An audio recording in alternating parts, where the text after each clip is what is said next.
Hi guys, it's me HD and welcome now to a full review of what happened in qualifying for the 2019 Australian Grand Prix. Hopefully you guys have calmed down after what was quite a frantic and quite exciting session in Melbourne. And no matter where you're on the world, of course, hopefully you are doing well. By the way, sorry if I sound a bit more tired. I will admit I am knackered and also my throat is a bit knackered as well. So please do bear that in mind during this stream / video. Yeah, hopefully you guys are doing well. And yeah, let's now get straight into this review of qualifying. And we do have plenty of stuff to go through. But before I get on to reviewing how all the teams did, let me first get into the results. And if you don't know the results of qualifying in Melbourne, then let me show you it right now. So Lewis Hamilton has took his 8th pole position at Melbourne, with Valtteri Bottas in 2nd, Sebastian Vettel is 3rd, Max Verstappen is in P4, 5th is Charles Leclerc, 6th is Romain Grosjean, 7th is Kevin Magnussen. Amazingly, 8th is Lando Norris, 9th is Kimi Raikkonen, and 10th is Sergio Perez. And then in P11 is Nico Hülkenberg, P12 is Daniel Ricciardo, the home favourite of course, 13th is Alexander Albon, 14th is Antonio Giovinazzi, 15th is Danny Kvyat, 16th is Lance Stroll. Very shockingly, P17 Pierre Gasly in the Red Bull, 18th is Sainz, 19th is Russell, and 20th is Robert Kubica. So that is the results of qualifying today. But now, let's get into reviewing how these teams did. So first off, let's go into Mercedes, who have had pretty much a perfect weekend. They've had no issues. They've been amazingly fast. Their car is so good at Albert Park. Lewis Hamilton, again, getting pole at this track, but not only getting pole, but doing another great job in doing so, with a fantastic final effort to beat Valtteri Bottas, who was very, very competitive in qualifying today. But yeah, Lewis Hamilton, again, we've said this so many times, pulling out and final stellar lap. He does it so many times, it's getting to the point of being expected. It is expected because he is just that good at qualifying, and could go down as the greatest qualifier of all time once he hangs up his racing boots. But yeah, fantastic by Lewis Hamilton in qualifying today. And this is what he had to say after his pole position. He said, I am shaking. It was so close out there. It really wasn't. He also says we have got an incredible crowd today at Melbourne. He says that a lot, so I'm not surprised he said that. Bit surprised he's saying it was so close out there. Maybe between him and Bottas it was, but yeah, behind the two Mercedes cars, it wasn't that close, let's be honest. But yes, very good for Lewis Hamilton. And these are the stats from his qualifying. So finished, of course, P1 pole position. He now has 8 pole positions at Albert Park, meaning that he now has 6 consecutive pole positions at Melbourne. That is a fantastic record to have. And I think he is pretty much, when it comes to qualifying, the most successful driver at this track when it comes to qualifying. When it comes to the races, not so much. But again, when it comes to qualifying, he is basically unbeatable. But he hasn't actually won this race that many times. I think he's only won it twice in his career. He won it in 2008 and he won in 2015 and hasn't won this Grand Prix since 2015. So tomorrow he does have to finally get his first Australian Grand Prix win since 2015. And just like last year, he has a very, very good chance to do so. Moving on to his teammate Valtteri Bottas. I think Bottas is being a bit overlooked, to be honest. I think he did very, very well to push Hamilton as hard as he did. He was only, what, half a tenth, I think, behind Hamilton at the end. That is very good for a driver like Bottas, who normally shouldn't be that close to Lewis Hamilton, but he was. Only half a tenth. That is very, very competitive from Valtteri Bottas, and I think he has done very, very well. And if he can remain that close in the race, if not win the race, then it's been a very, very good first outing for Bottas in 2019. And this is what he had to say after qualifying. He says, yeah, we really made some good progress. I guess, you know, after testing, he means. And then he says, I had a difficult practice 3 and we turned that around. And indeed, he did have a difficult practice 3, but in qualifying, he was great. He ended up, I think P3 in Q1, was fastest in Q2, I think, or second in Q2, and then second in Q3. That is pretty much all you can ask for from Valtteri Bottas. If he can do that on a regular basis, then he should keep his seat at that team. So hopefully, for his sake, he keeps that up. But yeah, going into tomorrow's race, Mercedes are the favourites to win. There is no doubt about that. Whether they will win, who knows? There's plenty of variables. You know, Ferrari, if they get a great start with Vettel and get into the lead, you never know what could happen there. If Verstappen has a 2018 Brazilian Grand Prix-like race, you know, then that could throw a spanner into the works. But they are the favourites for sure to get the win. No doubt about it. But now let's move on to Ferrari, who coming into this weekend after testing were the favourites to, I think, win this Grand Prix. And of course we haven't had the Grand Prix yet, but with the way qualifying went, they're definitely not favourites to win the Grand Prix. Absolutely no way are they the favourites to win the race on Sunday. It was a very, very disappointing day. To be 3/4 of a second off, that's not good enough. That is not good enough. If you're going to be right there with Mercedes, if not slightly faster in testing at the Circuit de Catalunya, which I know is a different track, but, you know, there you go. If you're going to be like that there, you can't then lose a second at most. You know, from the Circuit de Catalunya to Albert Park. Again, I know the tracks are different, and I know this track suits the Mercedes car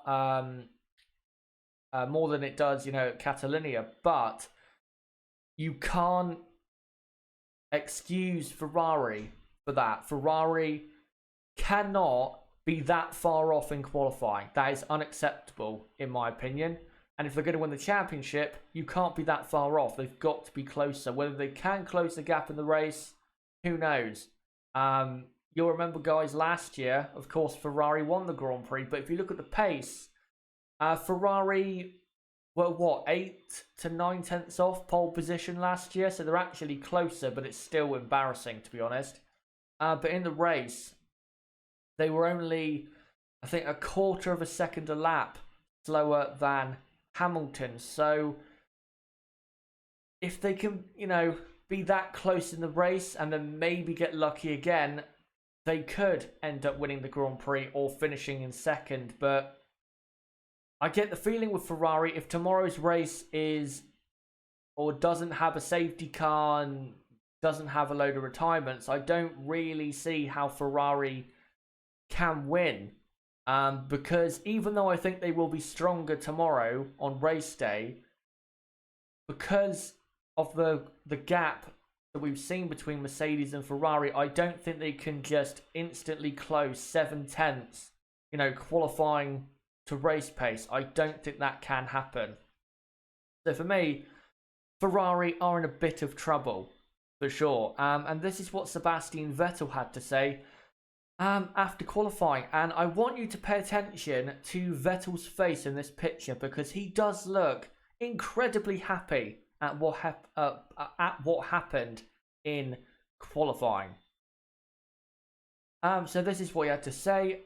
This track is very specific, so I'm not worried too much, but of course I would prefer it to be the other way around. He is correct, because again, last year Mercedes were actually on pole by more compared to Ferrari. And then, of course, at Bahrain and Shanghai, Ferrari dominated qualifying both times and were on pole by, what, half a second compared to Mercedes in both races. So even though Mercedes are that far ahead now, don't think that the season's over. And I've seen plenty of people saying, oh, the season's over, Mercedes are going to win it again. Don't think that, because Ferrari, one of their best tracks on the calendar normally is the next race in Bahrain, and I guarantee you Ferrari will be a lot better in Bahrain than they have been at Albert Park. I absolutely guarantee that. I would be surprised if we have the same gap and Mercedes are on the front row like they are in Bahrain. So don't, give up on 2019. We haven't actually had a race yet. For example, this is a great example of why you should not just give up on this season. In 1999, McLaren, who were basically a Mercedes works team, kind of, locked out the front row like Mercedes have. And the next fastest car behind was Michael Schumacher, and he was over a second behind. I think it was 1.4 seconds behind. And people back then were probably thinking McLaren are going to absolutely destroy the rest of the field this season. And then in the Grand Prix, Eddie Irvine won from 6th place, I'm pretty sure, from Heinz-Harald Frentzen. So don't think that craziness can't happen tomorrow. We have seen teams lock out the front row plenty of times at this Grand Prix and then not convert that into a win. 1997, Williams locked out the front row and Villeneuve was on pole by 2 seconds and he was out at the first corner. Ferrari locked out the front row in 2003. Their best the best finish in that Grand Prix was Michael Schumacher in P4, and McLaren won from P11 on the grid.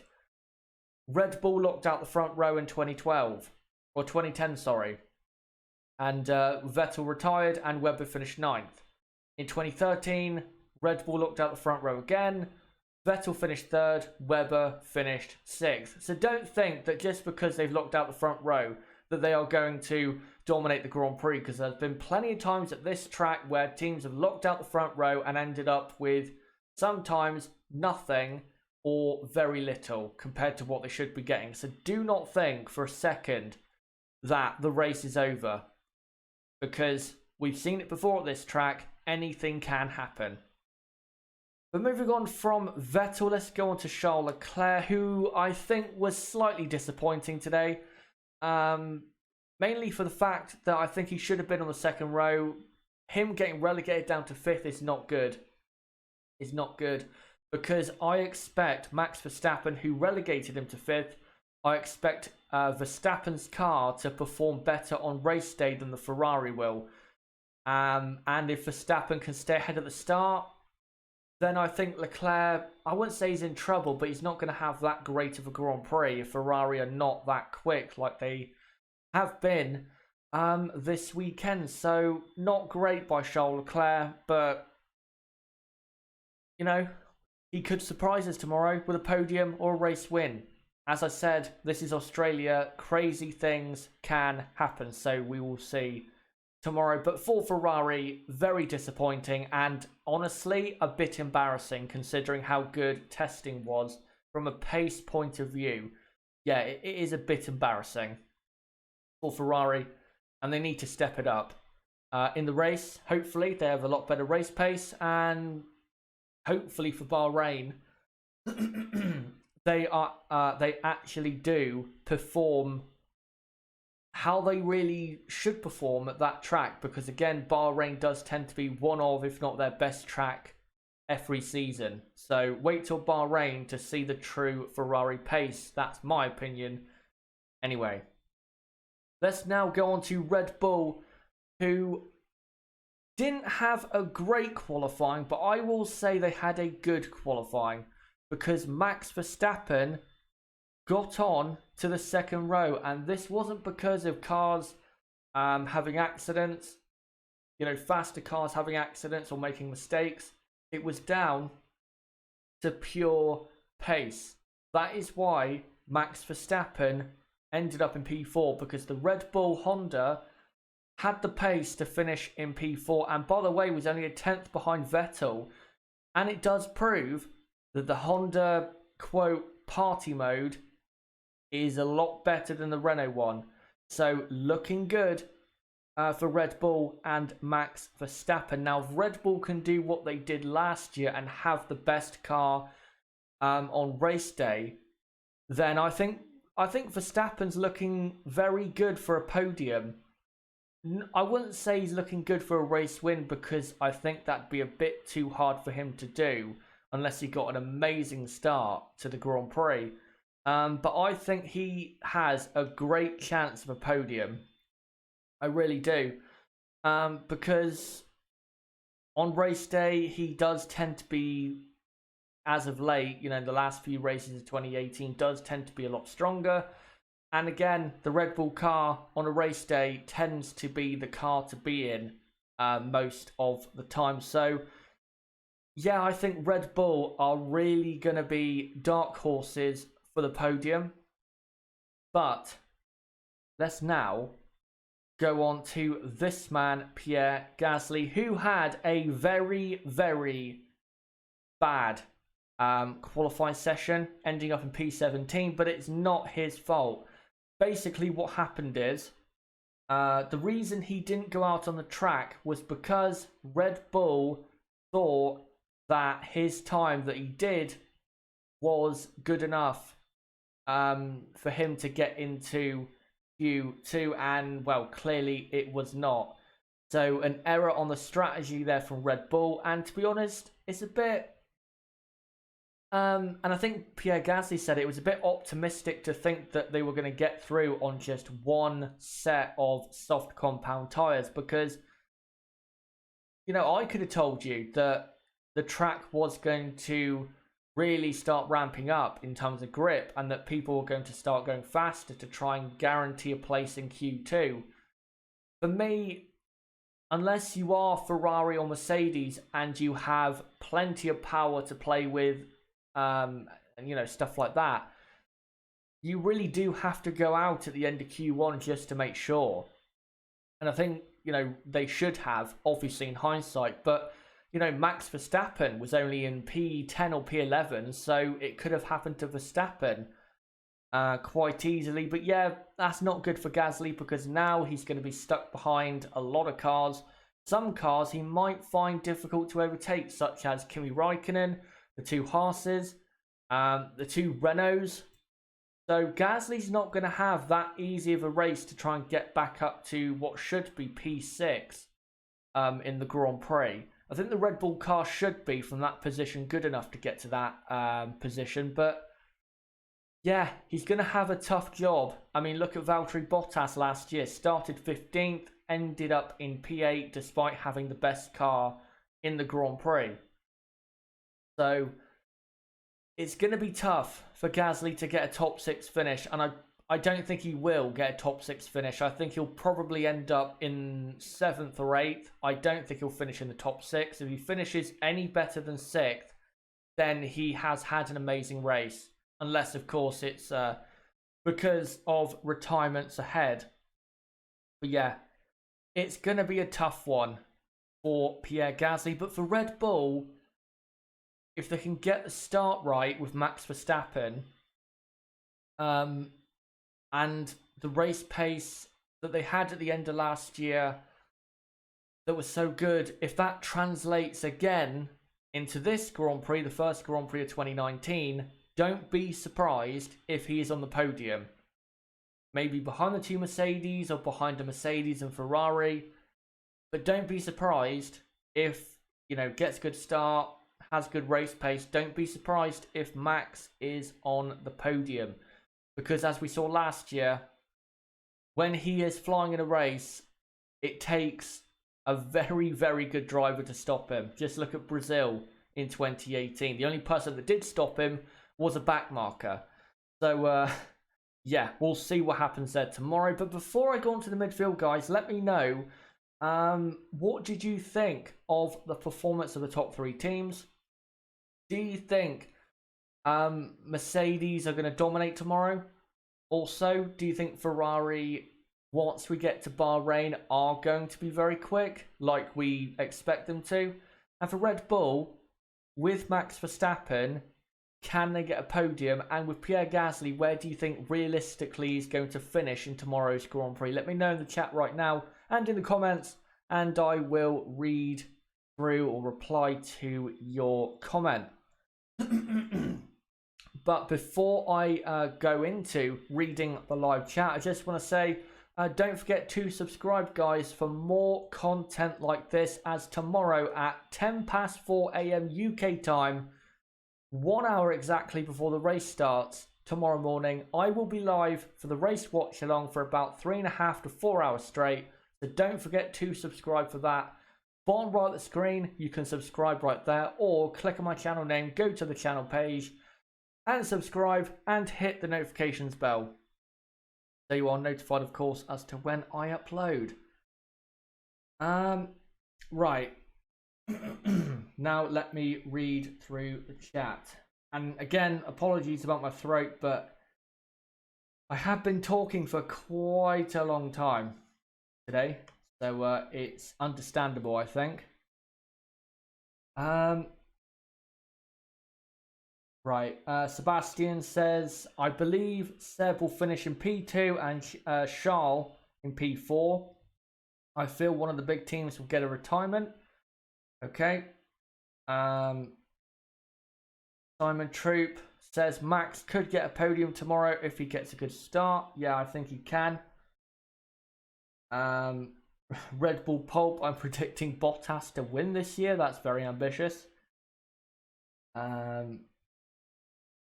Crystal Racing says impressive Q3 for Max, or from Max. It was very, very impressive to do what he did. Right, let me look through the chat to see what you guys are saying. Crystal Racing also makes the point that I've made. Merc won too, but we should not write the season off yet with Bahrain and China up next. Exactly. Albert Park is a very, as Vettel said, a very specific / particular track. It suits a certain kind of driver and a certain type of car. Bahrain is a lot more representative of a track. And again, Ferrari at Bahrain do tend to have their strongest pace. So I am expecting Ferrari at Bahrain to really claw back a lot, if not be ahead. So please do not, if you're thinking of giving up on this season, do not, because you will regret it for sure.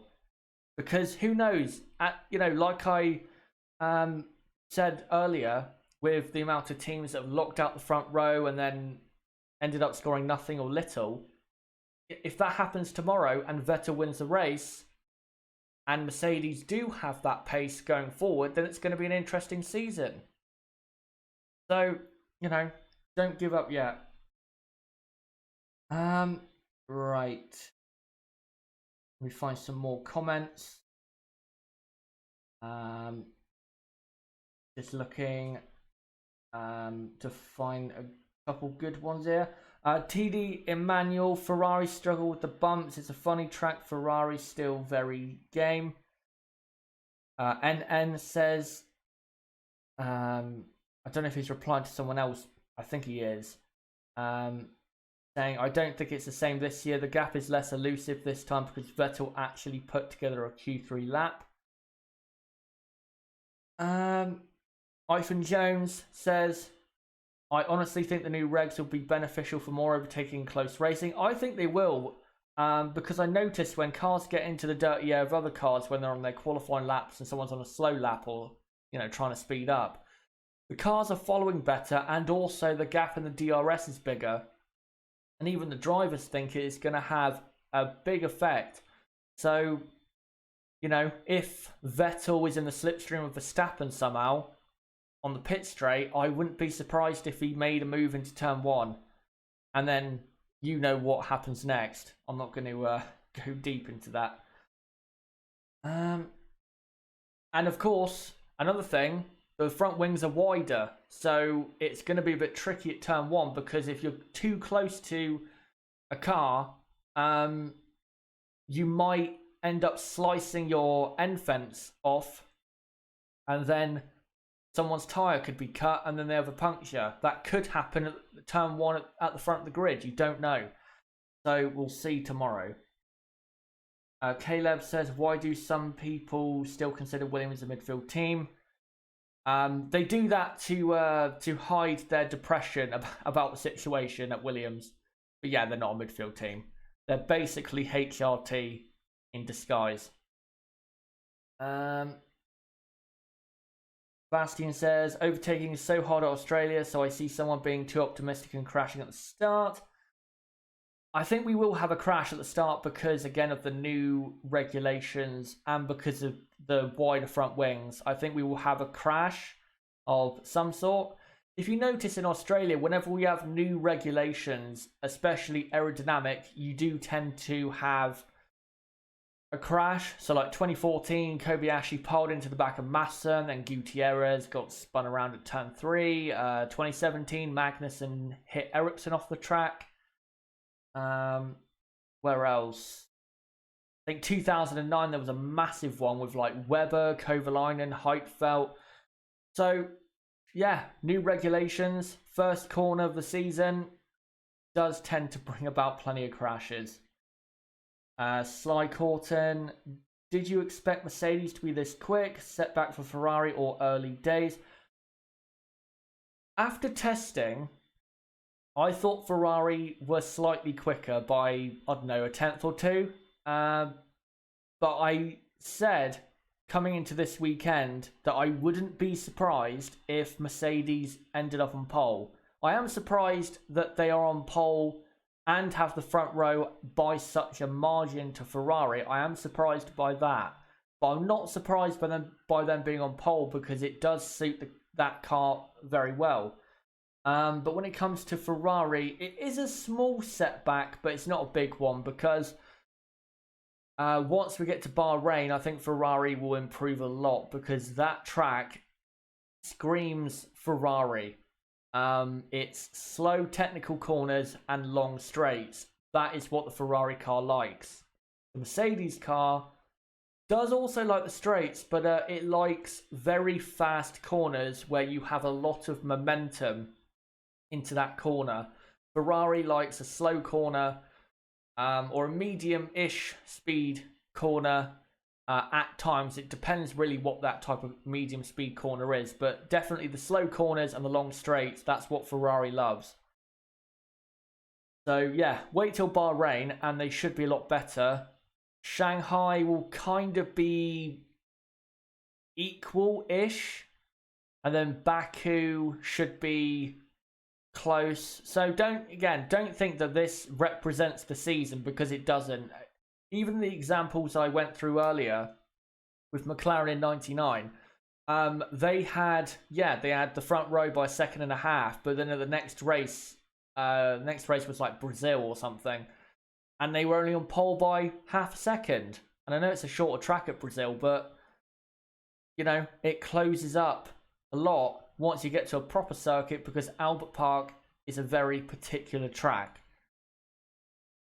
Sebastian says or asks, why are people writing off the season? Last year, people did exactly the same after qualifying. It's because people are desperate for Mercedes not to win because they've won ever since 2014. But there you go. But you know, if Ferrari, they're like a tenth or tenth and a half closer in qualifying this year than they were last year. Surely that means Ferrari are going to be even more competitive this year if it works out the same. Of course, it won't work out exactly the same, but if it did, then in Bahrain and Shanghai, Ferrari should be very good. But we'll see. But now, I'm going to move on to the midfield because we've got plenty to talk about with the midfield. And let's start off with Renault, who for me had a very disappointing qualifying. P11 and P12, Hülkenberg ahead of Ricciardo. Daniel Ricciardo, as I'll get onto in a minute, made a mistake. I think a small mistake in the first sector. But for this team, P11 and P12, the 6th row of the grid is nowhere near good enough. If you look at positioning on the grid, they're actually worse than they were last year. Last year it was P8 and P9. I think, or P8 and P10.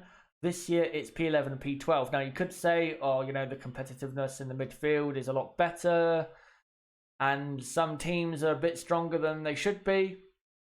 But this is Renault. This is a manufacturer team, plenty of money. You know, the best thing that's come out of France for Formula One, really. You have the driver Alain Prost, but in terms of manufacturers, engine suppliers, teams, Renault is the best team that's ever come out of that country.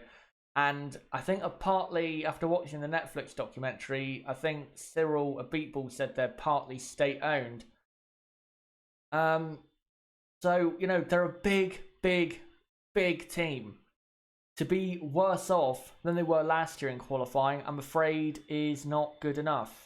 Now, maybe they were caught out with the tyres or the track, but position-wise, I'm sorry, that is not good enough. And that's not a good omen going forward because, for example, forget Norris, for example, because I don't think Norris's pace is really true of what the McLaren can do at a normal track.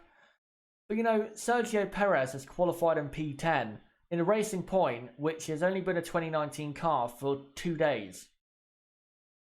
That Racing Point will improve as the season goes on. It's guaranteed. If Renault don't improve enough, they'll get overtaken by Racing Point, and they're already behind Haas.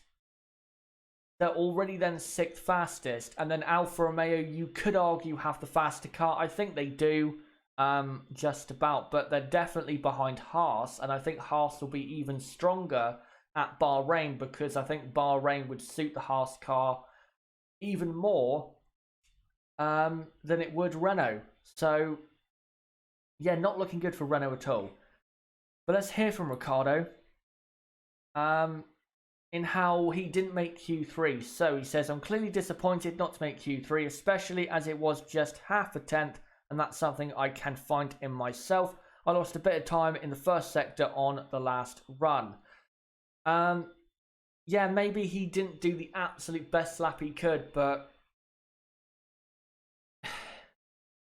yeah, again, even though he made a mistake or a slight mistake, the Renault car, and I said this at the start of testing, during testing, after the 4 days of testing was there, and some people writing me off or, you know, not agreeing with what I was saying. I've said this plenty of times. The Renault car doesn't look bad. It does look good, but it doesn't impress you. It's not an impressive car. It's just a nicely handling car with not enough power. That's all it is at the moment, and they have to improve that. But yeah, let's move on from Renault and that very disappointing result and go on to something that is very positive. Lando Norris, in his first weekend as a Formula One driver in qualifying, has qualified in P8. And I also will add, it's his first ever weekend at this track. First ever weekend at the track, and he's gone and put it up in P8, and that is McLaren's first Q3 appearance at Albert Park since 2014, where Kevin Magnussen qualified in P4 and then ended up famously on the podium. What a result. And for me, Lando is the driver of the day. To do that in that McLaren when Carlos Sainz's teammate was 10 places back in 18th, that is a fabulous result. Fabulous result, and he deserves all the plaudits. I personally don't rate him maybe as highly as other people do, but I will absolutely call out a great performance when I see one, and this was a great performance. Well done to the guy. And hopefully, in the race, he can keep his nose clean at the start, not lose too many places, and maybe pick up a couple points. That'd be a good start to his Formula 1 career and a good start to McLaren's season. But yeah, very good for Lando. But for Carlos Sainz, not good at all. 18th place, very embarrassing for him considering he is... This is his, 5th season in F1 now? And he has been really upturned by a rookie. So, not good for Carlos Sainz. He's got to step it up in the following races now, because Lando does have now a big thing over him in that respect. So he's got to improve his qualifying next time. But in the race, can Carlos finish in the points? I don't think he can. I think the best the best position Carlos can finish in is probably P13 or P12. I don't think he can get a point. I think Lando can because he is starting in the top 10, and I think he will lose positions, but I don't think he'll lose that many because it is hard to overtake at this track. But yeah, for Carlos, it's going to be pretty hard for him to even get close to a point. But for Lando, it is possible. It is possible, no doubt about that. Now let's go on to Alfa Romeo, who for me, there's a person in the chat who I responded to on my qualifying watch along comment section, who was who was very happy about Alfa Romeo's result in qualifying. Hold on, let me just clear my throat properly a minute. Right, there you go. Yeah, he was very happy about Alfa Romeo's qualifying result. Now, it's Crystal Racing, by the way, in the chat. Now, I can't agree. I'm actually a bit disappointed because I thought Kimi Räikkönen would qualify in P7, P8, and he's ended up P9 behind a McLaren, which is a bit disappointing. And then Giovinazzi is 14th. It's not bad. It's a lot better than they did in 2018 at the same track in qualifying when they were Sauber. But I expected more. I thought Kimi could get into P7 and onto the 4th row of the grid. But he didn't. So a bit disappointing there. But knowing Kimi Räikkönen, he'll go have a very consistent and nice race and finish probably 7th in the Grand Prix because that's the way he is. He always has better races than he does qualifying sessions. But yeah, I'm not thrilled about Alfa Romeo's result. It's not bad. It's not bad. I think Kimi will definitely score points. Giovinazzi could score points if he can actually keep it under control for 58 straight laps. But again, I expected more than what was shown. But let's move on from Alfa Romeo and go on to Haas, who, and I've said this plenty of times during 2018, Haas, who have the best car in the midfield. What a result, P6 and P7. If you look at qualifying last year, that's the exact same result they got, but they did start the 3rd row because Daniel Ricciardo had a penalty because of a red flag incident. But yeah, the same result. And they look just as quick as they were last year. And by the way, Romain Grosjean was not that far off Charles Leclerc. It was only, I think, was it 0.4 of a second or 0.3 of a second? He wasn't that far off. Roman was very, very quick in qualifying, and so was K-Mag. Great result for the team. Now, please, Haas, do not blow it at a pit stop. At least score 15 points if you can, at most. But at least score, I don't know, 12 points, 13 points, something like that. But don't go and blow a great result again, because if there is chaos ahead, this team could end up on a podium. And they've got to be there to pick up from the top teams. And they could do if it is crazy at the front like it has been in the past at this track. So please, Haas, do not blow it at a pit stop. Learn your lessons and get the result you deserve, which if there is no retirements for the top teams, realistically, it's probably going to be something like 6th and 8th or 6th and 7th maybe. But, get the result you deserve to get. Do not blow it on a pit stop or, a certain lap or corner or whatever. Just keep your head down, do a consistent race, and come away with the result that you have. And hopefully for you, it's P6 and P7 or P6 and P8. Moving on now to Toro Rosso, who, compared to where they were looking in, say, the practice session coming into qualifying, which was practice 3, they were looking quite good in that session, and I thought maybe they could get into the top 10, and I think I did in the build-up to the qualifying watch-along say that. And by the way, if you want to watch a replay of qualifying from my end, then in the description, click on the link next to qualifying watch-along, and you can watch the replay. But yeah, I thought they could get a car into the top 10, but then they fell back into the pace we were expecting. 13th and 15th. That is pretty much what I was expecting for this Grand Prix in qualifying for Toro Rosso. So I'm not disappointed. But I thought maybe there was more there. But I wouldn't say I'm disappointed. But one thing I do want to say, Alexander Albon has done a very good job to out-qualify Danny Kvyat in his first Grand Prix. And I think he has, not massively, but has proved some people wrong. 13th. That's a good starting position for your first Grand Prix. I think that's where Max Verstappen started in his first Grand Prix for Toro Rosso. And he almost ended up finishing, I think, 8th in the Grand Prix, but then his car failed. So there's no reason why Albon can't end up in the points. And if he has a consistent race, doesn't make mistakes like he did plenty of times on Friday, there's no reason why he can't end up in the points. Kvyat, I think, was a bit disappointing at the end of Q2, but up until then, pretty good. But yeah, we'll see what happens with Toro Rosso. Their race pace was actually quite competitive.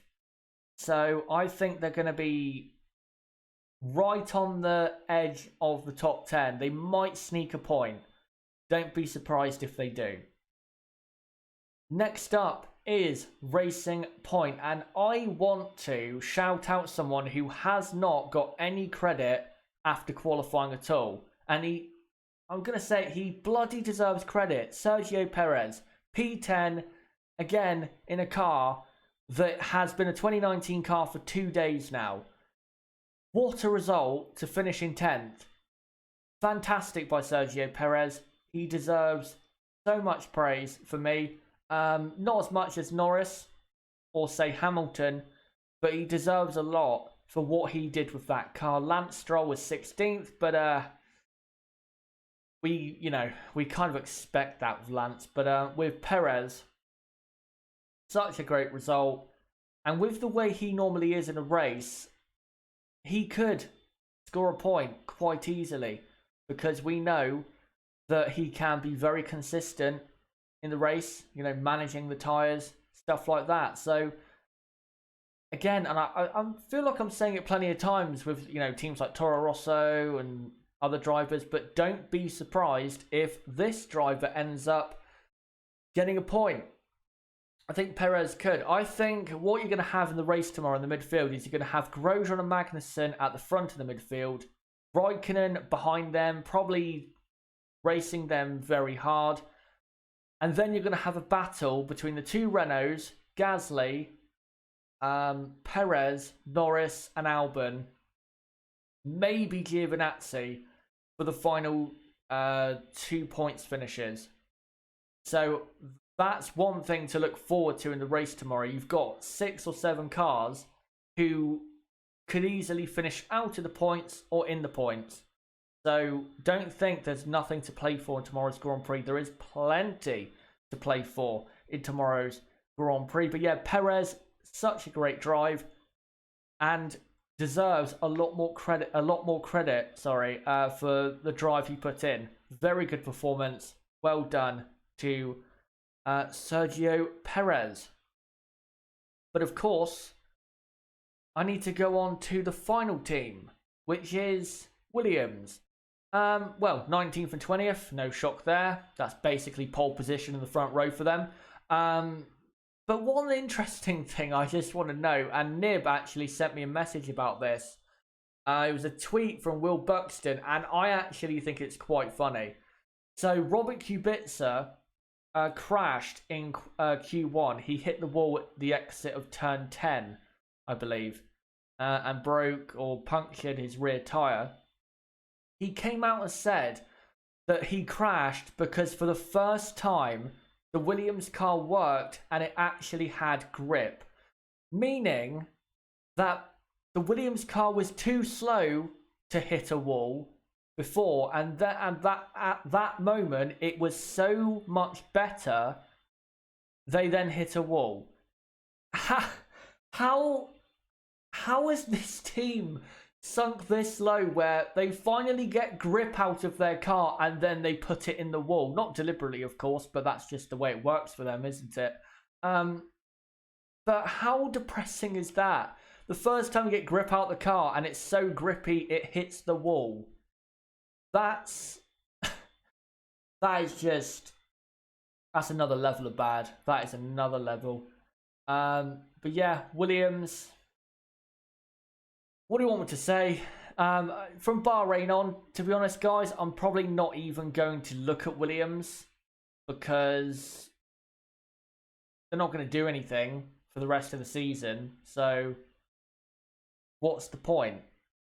Even at Monza and Baku, they're going to be at the back because they won't, well, in Baku, they won't be able to do a lap without crashing. Definitely won't be able to finish the race with that car. Be like a mobile death trap around the S's leading onto the straight. And at Monza, even though it's all about straight line speed, they're still going to be at the back because by that time in the season, they are going to be literally HRT in terms of the gap from them to the actual midfield. So yeah, very, very poor for Williams at the moment, but that is, I'm afraid, what is to be expected. But guys, for the next 5 minutes as I come to the end of this stream, let me know what you thought of the midfield, and I will read out as many comments as I possibly can as I come to the end of this stream. And again, don't forget to subscribe for more content like this. I'll be live tomorrow, 1 hour exactly before the race starts at 4 AM UK time for the race watch along for 4 hours straight. Make sure you come along. It's going to be a great one. I definitely think it will be a great one. I'm not just saying that for advertisement. I do think it will be a very good race. So don't forget to come along. And yeah, don't forget to subscribe. Bottom right of the screen. You can do it right there. Or click on my channel name, go to my channel page and subscribe. And hit the notifications bell so you're notified as to when that stream goes live. Right. Let's now look at what you guys were having or, you know, have been saying. Bristol Racing says, Albon very underrated. Exactly. I don't know why some people think he's the worst driver in the midfield. I don't get that. I don't get that at all. Nib says incredible by Perez. Shalang says prediction for the race tomorrow. I will do my predictions for the top 3 tomorrow in the build up to the race. So make sure to tune in for that.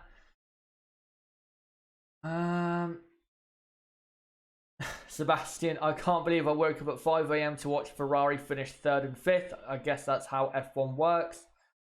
Yeah, well, waking up at 4 or 5 o'clock in the morning to watch a race and then it turns out to be very boring, that's also, the way Formula 1 works.